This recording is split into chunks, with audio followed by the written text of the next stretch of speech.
everyone, my name is Mariana and today I'm here to discuss the Critical Role one-shot, which was Vox Machina versus the Mighty Nein. I don't know why I said that in kind of Jester's voice, but also kind of a German accent. I guess I said it in a German accent because it's based on Caleb's Nine. So this was so exciting. I loved the artwork for it. I loved the announcement for it. I loved the way that they dressed up the cast, and I think you can tell who my favorite was based on the style I'm modeling today, but they were all super freaking adorable, and it was so exciting to see a PvP with, you know, Vox Machina and Mighty Nein. Now I have to say, going into this, I have said before that Mighty Nein, that was my first campaign I got into. That's what I got into Critical Role. That's what I watched. The characters are those that I fell in love with first. So the Mighty Nein will also always be number one to me. At least until we get campaign 3, maybe. I don't know. I just feel like the campaign that you join in is always kind of usually the most special to you and what the characters mean the most to you, you know? So, especially since you're with them for so long, like Dimension 20, it's a bit different because they're shorter seasons, but like, I've been with Jester and Bo and Ford for 2 years now. Like, they are my foray into D&D. They are my first experience with D&D, my first introduction, my first scene players. So I was a Team Mighty Nein girl going into this, guys, and I feel like maybe that's a bit controversial to say because I think there are a lot of fans that love Vox Machina, and obviously I do like the characters as well, but I haven't finished it. I haven't watched a lot of it actually because it is just so long. Obviously, like, Mighty Nein's long too, but just going back and watching Vox Machina, it's very long, and I'm also waiting for the animated to see kind of that and stuff. While I do love those characters, I even have a Keyleth Pop Funko over there. Oh, and I have a Vex one. I got the Best Buy Vex one. Duh. I love my girls, you know, and I love Pike and Grog, and they're all amazing. But they're not my number ones, you know? Like, my friend who was watching it, her favorite character ever is Percy, and she was so excited to see him back in action. And for me, it was more like I was sad, because I was like, we're gonna see Bo die, we probably will see Jester die, and we're definitely gonna see Ford die. Like, me and my friend literally texted, I think right when it was announced, like, who the players were and which side was which. We were both like, well, Ford's gonna die first. Like, I love Ford, but he's such a himbo, you know? And he did come close to dying first, so, like, as I'm watching it, I was like, oh yeah, we totally nailed this and called this, because it got very close. I mean, 3 rounds with 1 hit point, only Ford could pull that off. So, this is my long roundabout way of saying that I was fully expecting Mighty Nein to get their butts kicked. I thought it was going to be tight, but I just thought Vox was so, like, the original characters. Scanlan, I knew, had pulled off some dope shite in the OG campaign.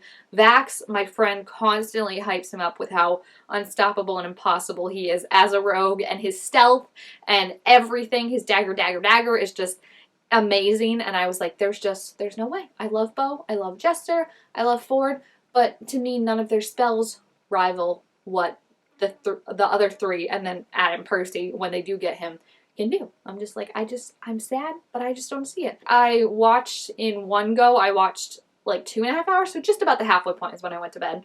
And when I went to bed, I was totally disheartened because it was when they were losing. It was right before the tide of the battle, because actually I got up and watched it, and that was right, like, after Pike showed mercy to Ford and let him live instead of beating his butt.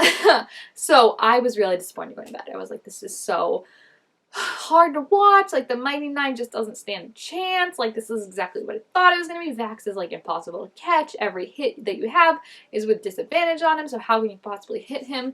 And I was just sad going to bed. So then, imagine my surprise waking up and finding out that the Mighty Nein kicked ass. And not only kicked ass, but Bo and Jester kicked ass so well. And I also have to give it up for Ford for being the distraction. Like, I feel like Mighty Nein, I don't know how much they discussed it, but I feel like they had the better plan, it seemed like, than between the ones from Vox Machina. Like, it seemed like they had really discussed it, and I think also Laura and Marisha were really bloodthirsty and, like, out to win this thing, and I don't mean that in a bad way, because I, like, as soon as Laura was like, you're all going down, I was like, oh gosh, it's going down. And I just think I guess it's I don't want to say underestimated, but I didn't want to get my hopes up that Bo could survive, because Bo and Jester actually are my favorite characters from the Mighty Nein. They have been since, like, the first episode, and I really love them, so I was just like, I don't want to get my hopes up that maybe they'll survive, and then they're gonna die, and they're gonna die brutally and quickly, and I'll be disappointed. So, and everyone on, like, people that I follow on Twitter that, like, are huge Bo stans were like, yeah, it's gonna be hard to watch Bo die. I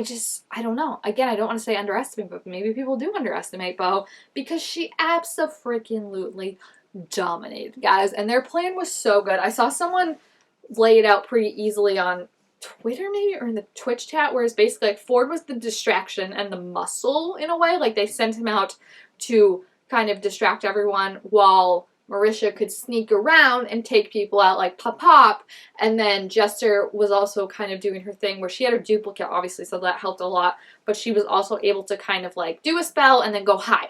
Do a spell and then go hide. So it was good because none of them were ever, aside from Ford, really the brunt of the action, aside from that one scene where I do think it was very smart on Bo's part, but also like she didn't really have a choice in it, so it was just kind of luck being that Taliesin as Percy picked her to unload so much of his bullets at, because she obviously has deflect missiles, so she could take that any day, every day, my man. Like she automatically negates 20 hit points, and he was also rolling very badly. Like that kind of did suck for Vox, is that they were rolling badly. Like there were, I think, 2 at least, maybe 3, I think, nat ones that I can think of from different players on the side of Vox Machina, and then I think there were at least 2, maybe 3 nat 20s on the Mighty Nein side.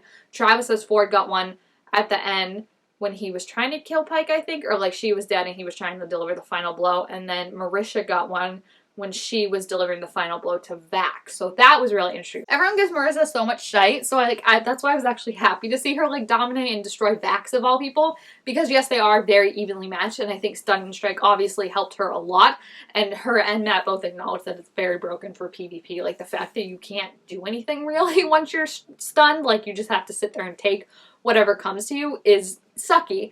But it's a monk, you know, monks are dope, and I really, really want to play. I've always said I wanted to play a monk and a cleric, and I really like after this proved to me, so it was just awesome seeing my characters. I also really like what they did with Tal's characters, since he was playing both Percy and Mollymauk. I liked giving it this idea of the gem instead of him being like on both sides and in the initiative order. I feel like that just would have got too confusing, so I liked having this thing of, you know, you have to get the gem to get your guy on your side. And I think it was cool because, like, Mollymauk was in it for a while, then Percy was in it for a while, and it added in this kind of extra dimension of you might have to not waste a turn, but spend a turn instead of attacking someone, you would have to go and find that gem. So I think that's actually what Bo was doing for her first few rounds, was finding that gem. And that was just, I think, a really cool dynamic because it added in, like, more stakes, you know? Like, if you wanted someone out of the other team and onto your team, you needed to get that gem. And I think that was a really cool idea. And I also loved being able to see Mollymauk for the first time at level 15. I mean, the guy can do so much damage up close, and he can do some fricked up stuff. Like when he marked Scanlan, why did I say Scanlan? It's because I'm learning about frickin' triangles right now in math. When he marked him, and just how like that was able to add damage after damage after damage, like every turn. So creepy. Like it just shows how cool Molly would have been if we could have seen him more in the campaign. But of course I would never ever trade Caduceus. Like I love Caduceus, and I really do hope that they do another one shot where they hinted at doing the opposites, because Keyleth, my man, I would love to see Keyleth. And also Caleb. I mean, Caleb doesn't have a lot of hit points, but his spells, if they could protect him well enough, he could do some real damage too. And then obviously having the 2 barbarians fight each other out would be so freaking awesome. But yeah, I was just so pumped that Mighty Nein won. Those are my babies. Like, those are my children. Bo and Jester especially. Ford is kind of like my little, or maybe my older brother actually, that I'm just like, oh, he's such a himbo, but he's my himbo. You know, I love him, and I'm glad he survived because I honestly thought he was going to be the first one to go down. Super, super shocked that it was Scanlan.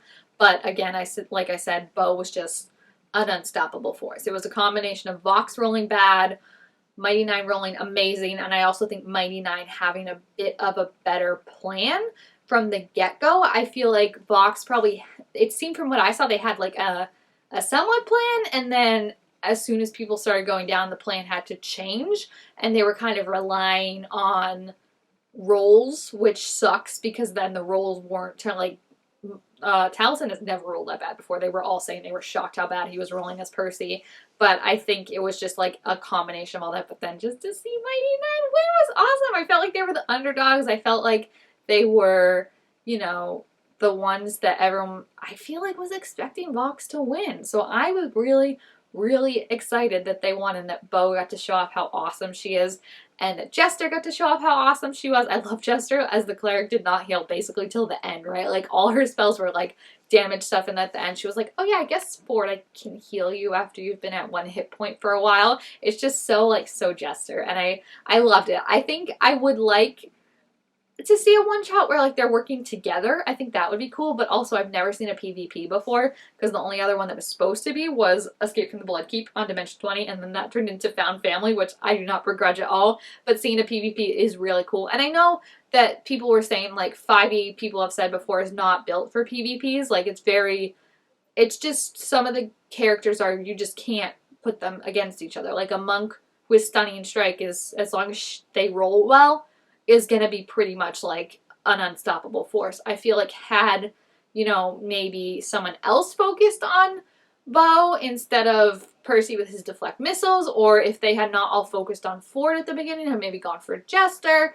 so she could have done some of her spells, maybe the tide would have turned. But like I said, I just think Mighty Knight had a dope plan and knew how to enact it really well and work well together. I don't know if that's because they've been playing the characters more recently, you know, and Vox was a little bit harder to get back into. I don't know. It was just amazing to see, though. I really loved it. I loved the outfits. I loved the feel of it. Everyone seemed really into it, and like they were just so excited for what happened. And I think it was a great one-shot. So yeah, I really enjoyed it. And if you have any thoughts on the one-shot, please feel free to leave your thoughts on it down below in the comments. Which move you thought was the dopest, because mine is definitely Marisha or Jester. I think they were both so friggin' awesome in this. And yeah, it was just so, so cool. And the punk theme to it was really awesome. The Mad Max like theme was so great. And I loved like all their outfits were such a good iteration of like their characters, but what they would be like in this death battle situation and stuff, and I loved it. So yeah, if you checked it out, please feel free, like I said, leave your thoughts in the comments. Also make sure this video a thumbs up if you enjoyed it, and I'll see you guys next time. Bye!